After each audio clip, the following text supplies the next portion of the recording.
नमस्ते फ्रेंड, आप सभी का एक बार फिर से वेलकम। फ्रेंड्स, हेल्थ इंश्योरेंस पे जीएसटी 18%। आपको याद होगा जब बैंकर साथी या बैंक रिटायरीज जो एक्चुअली हेल्थ इंश्योरेंस का प्रीमियम पे करते हैं तो उनको 18% का जीएसटी पेमेंट करना होता है, जिससे जो प्रीमियम अमाउंट है वो काफ़ी बढ़ जाता है। सपोज कर लीजिए अगर आप कुछ भी इंश्योरेंस के लिए 30,000 रुपीज़ का प्रीमियम है तो उस पर एडिशनल 18% का जब आप जीएसटी देंगे तो लगभग 5,400 रुपये का जीएसटी होता है। यानी कि जो प्रीमियम अमाउंट 30,000 था वो बढ़ के 35,400 हो जाता है, and that is the additional burden. दूसरी बात यह है कि हेल्थ इंश्योरेंस ऐसा एक आइटम है जिस पे हमारे हेल्थ डिपेंड करता है कि हमारे हेल्थ का इंश्योरेंस होता है, जो खासकर से सीनियर सिटीजन्स हैं अथवा हर ग्रुप के लोगों के लिए आवश्यक होता है, क्योंकि आज के बढ़ते हुए मेडिकल एक्सपेंसेस को बियर करना डिफ़िकल्ट है। सो हम इंश्योरेंस की तरफ जाते हैं, लेकिन इंश्योरेंस की तरफ भी हमको रिलीफ ना मिल के गवर्नमेंट की तरफ से 18% का जीएसटी थोपा जाता है। ये बिल्कुल सर्वा अनुचित है।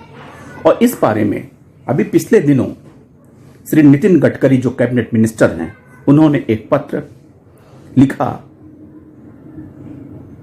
एफएम श्रीमती निर्मला सीतारमण को, और उन्होंने इस बारे में कहा कि इसको रोल बैक किया जाए। हालांकि जब ये मामला आया उसके बाद हमारे विपक्ष के लोग पॉलिटिक्स में आ गए और हो हल्ला करने लगे, जिसका लोकसभा में वित्त मंत्री ने अपने स्पीच में इस बारे में अब सवाल फैसिलिटी न करने के बजाय तू मैं पे आ गया कि आपके रिजीम में क्या था, मेरे रिजीम में क्या है, आप स्टेट गवर्नमेंट क्या कर रही है, सेंट्रल गवर्नमेंट क्या कर रही है।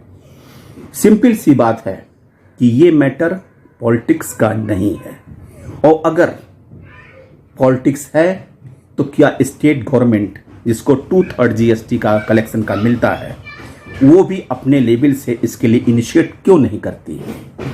सवाल यहाँ पे पॉलिटिक्स का नहीं है, सवाल उस सुविधा का है जो एक आम नागरिक को हेल्थ इंश्योरेंस के लिए मिलना चाहिए।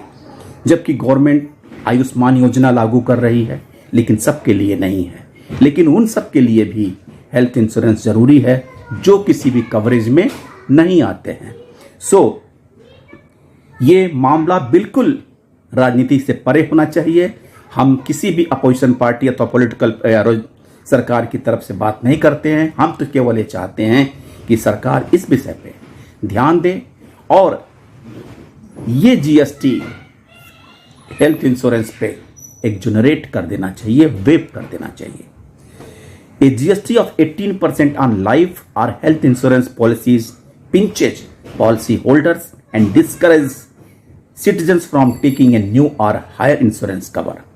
The pain of policyholder gets amplified as insurance is a product where most beneficiaries will get the benefit only when they face an eventually like death or hospitalization.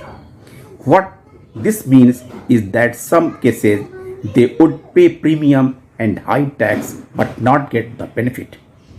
Around 24,000 crore was collected from the GST on health and the life insurance in the last 3 financial year. Sitaraman said 73 to 74% of the amount collected under the GST goes to the states.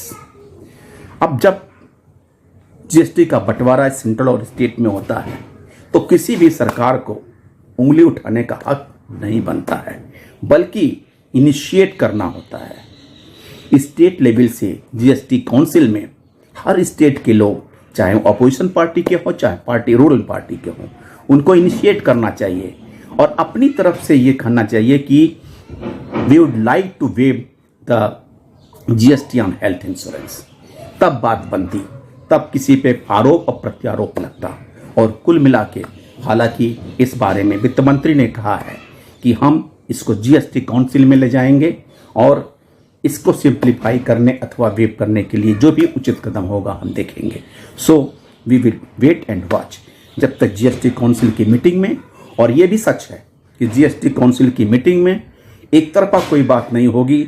So state government के लिए, चाहे opposition party के हों चाहे ruling party के हों, they must initiate कि insurance premium पे किसी प्रकार का जीएसटी ना लगे, क्योंकि ये सवाल है आम आदमी की जीवन का, आम आदमी की जिंदगी का। सो इसको देखते हुए कोई पॉलिटिक्स नहीं, केवल भले की बात होनी चाहिए। थैंक यू फ्रेंड्स, नमस्ते।